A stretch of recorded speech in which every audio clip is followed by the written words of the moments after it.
वक्रतुंड महाकाय सूर्यकोटि समप्रभा निर्विघ्न कुरु मे देव सर्वकार्येषु सर्वदा मन्त्र। नमस्कार दोस्तों, आप सभी का मेरे YouTube चैनल मायरा वॉइस में हार्दिक स्वागत है। दोस्तों, आज की इस वीडियो में हम आपको बैसाख संकष्टी चतुर्थी व्रत कथा सुनाएंगे। बैसाख मास के कृष्ण पक्ष की चतुर्थी तिथि को संकष्टी चतुर्थी व्रत किया जाता है। इस बार यह शुभ तिथि 27 अप्रैल दिन शनिवार को है। धार्मिक मान्यताओं के अनुसार इस दिन विधिवत पूजा अर्चना करने से विघ्नहर्ता गणेश सभी तरह के विघ्न को दूर कर देते हैं और घर परिवार में सुख शांति बनी रहती है। किसी भी माह की चतुर्थी भगवान गणेश को समर्पित है, लेकिन बैसाख संकष्टी चतुर्थी का विशेष महत्व है। मान्यता है कि इस दिन व्रत करने और कथा सुनने से मात्र से ही भगवान गणेश का आशीर्वाद बना रहता है और सुख शांति और समृद्धि में अच्छी वृद्धि होती है। तो सुनते हैं संकष्टी गणेश चतुर्थी व्रत कथा। पहले हाथ में कुछ अक्षत ले लें। भगवान कृष्ण युधिष्ठिर को इस व्रत की महानता के बारे में बताते हुए कहते हैं कि प्राचीन काल में रंती देव नामक प्रतापी राजा थे। राजा की मित्रता यम, कुबेर और इंद्रादि देवों से थी। उनके ही राज्य में धर्मकेतु नामक ज्ञानी ब्राह्मण रहते थे। उनकी दो पत्नियां थीं, एक सुशीला और दूसरी चंचला। सुशीला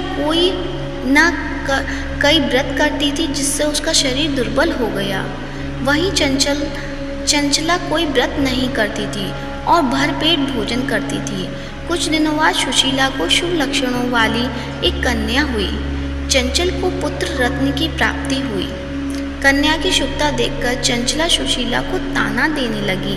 अरे सुशीला, तुमने इतने व्रत और उपवास किए हैं जिसकी वजह से तुम्हारा शरीर जर्जर हो गया, फिर भी एक कृशकाय कन्या को जन्म दिया।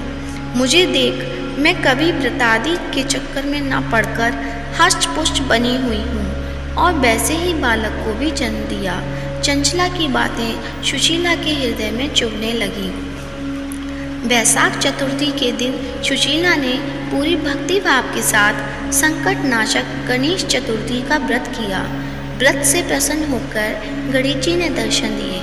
गणेश जी ने आशीर्वाद देते हुए कहा कि हे सुशीला, तेरी कन्या के मुख से मोती और मूंगा प्रभावित होती रहेंगे और तुझे वेद शास्त्र वेदता का एक पुत्र भी होगा। वरदान को देने के बाद गणेश जी अंतर्ध्यान हो गए। वरदान के बाद कन्या के मुंह से मोती और मूंगा झड़ने लगे और कुछ दिनों बाद एक पुत्र की प्राप्ति भी हुई। उसके कुछ दिनों बाद ही धर्मकेतु का स्वर्गवास हो गया और उनकी मृत्यु के उपरांत चंचला घर का पूरा धन लेकर दूसरे घर में जाकर रहने लगी। लेकिन सुशीला पति के घर में रहकर ही पुत्र और पुत्री का पालन पोषण करने लगी। कन्या की वजह से सुशीला के पास काफ़ी धन एकत्रित हो गया। इस कारण चंचला सुशीला और उसके परिवार से ईर्ष्या करने लगी। एक दिन हत्या के उद्देश्य से चंचला ने सुशीला की कन्या को कुएं में धकेल दिया। कुएं में गणेश जी ने सुशीला की कन्या की रक्षा की और वापस माता के पास भेज दिया। कन्या को जीवित देखकर चंचला का मन उद्विग्न हो उठा। वह सोचने लगी कि जिसकी रक्षा स्वयं ईश्वर कर रहे हैं उसे कौन मार सकता है। इधर सुशीला अपनी पुत्री को पुनः प्राप्त कर प्रसन्न हो गई और गणेश भगवान को धन्यवाद कहा और प्रार्थना की। चंचला सुशीला की कन्या के चरणों में नतमस्तक हो गई और अपने किए की माफ़ी मांगने लगी। चंचला ने सुशीला से कहा कि सुशीला, तुम बहुत दयावान हो और दोनों कुलों का उद्धार करे। जिसकी रक्षा स्वयं भगवान करते हों उसका मनुष्य क्या बिगाड़ सकता है। इसके बाद चंचला ने भी बैसाख माह के कृष्ण पक्ष की चतुर्थी तिथि का व्रत किया। गणेश जी की कृपा से दोनों परिवारों के बीच सब सही हो गया। जिस पर गणेश जी की कृपा होती है उसके शत्रु भी मित्र बन जाते हैं। भगवान गणेश ने जिस प्रकार सुशीला की मदद की उसी तरह वे सभी की करें। जय गणेश भगवान की। दोस्तों, आशा करती हूँ कि आपको कथा अच्छी लगी होगी। कथा अच्छी लगी है तो वीडियो को लाइक करें, ज़्यादा से ज़्यादा शेयर करें और कमेंट बॉक्स में ओम श्री गण गणपतये लिखना ना भूलें। धन्यवाद।